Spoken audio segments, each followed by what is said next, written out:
राधे दोस्तों, हरियाली तीज और आपका सौभाग्य। श्रावण शुक्ल पक्ष की तृतीया तिथि को मनचाहे वर की प्राप्ति के लिए तीज का त्यौहार मनाते हैं। माना जाता है कि इस दिन मां पार्वती ने शिव को कठोर तपस्या से प्राप्त किया था। वृक्ष, नदियों, जल के देवता वरुण की उपासना इस दिन की जाती है। मुख्य रूप से यह व्रत अच्छे और मनचाहे वर की प्राप्ति के लिए मनाया जाता है। जिन कन्याओं के विवाह में समस्या होती हो उनके लिए यह व्रत पूजा जरूर करनी चाहिए, और जिन महिलाओं का विवाह हो चुका हो उनको इस दिन संयुक्त रूप से शिव पार्वती जी की पूजना उपासना करनी चाहिए। तो चलिए सुनते हैं हरियाली तीज की व्रत कथा। भगवान शिव ने पार्वती को उनके पूर्व जन्म के बारे में याद दिलाने के लिए यह कथा सुनाई थी। हरियाली तीज व्रत की कथा इस प्रकार से है। शिव जी कहते हैं कि हे पार्वती जी, बहुत समय पहले तुमने हिमालय पर मुझे वर के रूप में पाने के लिए घोर तप किया था।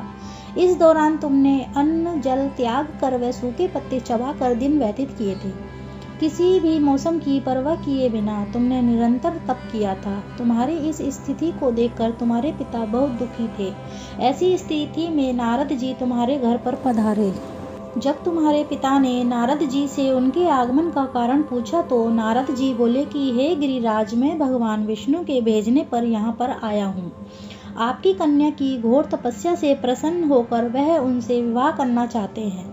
इस बारे में मैं आपकी राय जानना चाहता हूँ। नारद जी की बात सुनकर पर्वतराज अति प्रसन्नता के साथ बोले कि हे नारद जी, यदि स्वयं भगवान विष्णु ने मेरी कन्या से विवाह करना चाहते हैं तो इससे बड़ी बात और क्या हो सकती है। मैं इस विवाह के लिए तैयार हूँ। फिर शिवजी महाराज जी से कहते हैं कि तुम्हारे पिता की सब कृति पाकर नारद जी विष्णु के पास गए और यह शुभ समाचार सुनाया।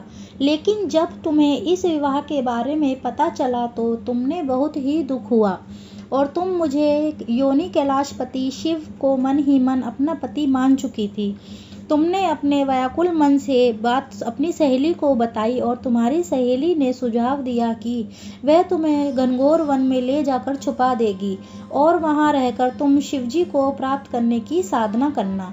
इसके बाद तुम्हारे पिता तुम्हें घर में ना पाकर बड़े चिंतित और दुखी हुए। वह सोचने लगे कि यदि विष्णु बारात लेकर आ गए तो तुम घर पर ना मिली तो क्या होगा। उन्होंने तुम्हारी खोज में धरती पताल एक करवा दी, लेकिन तुम ना मिली। तुम वन में एक गुफा के भीतर मेरी आराधना में लीन थी। भाद्रपद तृतीया शुक्ल को तुमने रेत की एक शिवलिंग का निर्माण किया और मेरी आराधना की, जिससे कि प्रसन्न होकर मैंने तुम्हारी मनोकामना पूरी की।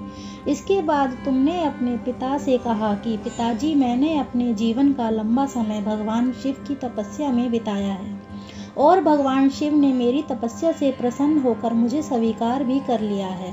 अब मैं आपके साथ एक ही शर्त पर चलूंगी कि आप मेरा विवाह भगवान शिव के साथ करेंगे। पर्वतराज ने तुम्हारी इच्छा स्वीकार कर ली और तुम्हें घर वापस ले गए। कुछ समय बाद उन्होंने पूरे विधि विधान से हमारा विवाह किया।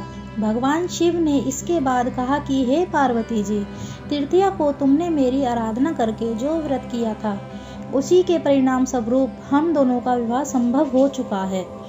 इस व्रत का महत्व यह है कि मैं इस व्रत को पूर्ण निष्ठा से करने वाली प्रत्येक स्त्री को मनमांचित फल देता हूँ।